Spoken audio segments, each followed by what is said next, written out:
I had to get a new job because the gas prices are so high. I mean, I can't believe this. Yeah, they are pretty high. It's looking like we're gonna have another Great Depression. Another Great Depression? The first one is bad enough. How did we even get out of it? FDR got us out using a plan he called the New Deal. The New Deal? FDR? Who even is that? You don't know who FDR is? Let me tell you all about him! I love learning! He was born in Hyde Park, New York on January 30th, 1882. In only 3 years, he received his BA degree in history from Harvard. In 1905, he married Anna Eleanor Roosevelt. She was a distant cousin of his and was the niece of President Theodore Roosevelt. Fun fact! FDR was fifth cousins with Theodore Roosevelt. Together, Eleanor and FDR had 5 children, 1 daughter and 4 sons. Oh, I think I've heard of him, but I thought he was the one with polio. Yes, actually. During the summer of 1921, he was vacationing at Campobello Island in New Brunswick. But what does that have to do with him having polio? Well, that's where he first contracted it, and he was only 39. Well, what were the signs of his polio?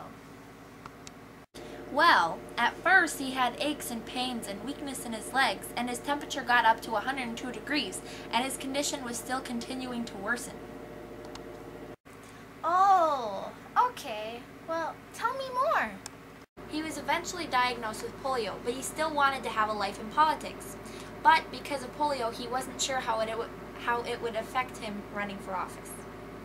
He downplayed the severity of his disability, and in 1931 he gave a radio address in support of a program of assistance for the crippled.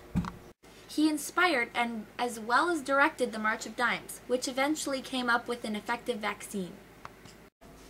Then, in 1932, FDR ran against Herbert Hoover for president, and in the end, he won by 7 million votes.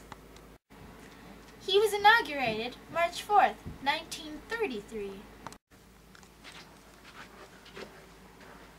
The Great Depressioning was happening at the time, and he proposed in his first 99 days that he would enact the New Deal. What's the New Deal? The New Deal would deliver relief to the unemployed and those in danger of losing their home or farm. March 12, 1933 was the first of 30 fireside chats where Roosevelt talked over the radio to the American people. Roosevelt would go on to be elected a second time in 1936, a third time in 1940, and a fourth time in 1944.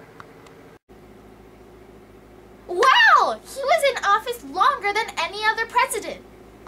While still in office, on April 12, 1945, Roosevelt died of a cerebral hemorrhage in Warm Springs, Georgia. Now, didn't you learn so much about FDR? Yes! Thank you!